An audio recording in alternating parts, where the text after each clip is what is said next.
тигил Эрнисбекти шаардын Жалал-Абад Манас шаарынын мэрини качый ургулап турду. Ушул баланы кантип ургулайсыз? Бул баланы ургулаш кыйын, бул өзүнө спортсмен болуп турат. Бирок ошондой болсо да бул тамаша. Эрнисбек жакшы иштеп атат. Мындан ары жакшы иштесин. Биздин мамлекетибиздеги алмашпаган жападан жалгыз ушул мэр калды. Мына 6-жылга кетип атат иштеген. Мен муну айтып атам, дагы 1-2 жыл чыдап иштеп берем деп. Бул өзү айтып атат, мен уже чарчадым.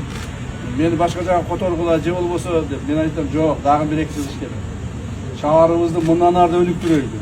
Мына Манас деген жаңы атты кабыл алдык.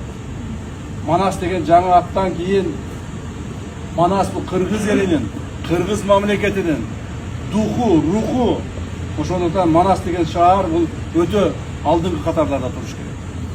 Биз жардам беребиз, мамлекет өнүктүргөнгө, өкмөт жардам беребиз. А сиздер ошо бөлүнгөн финансыларды өз убагында натыйжалуу, сарамжалдуу, пайдалуу колдонсоңуздар деле болот.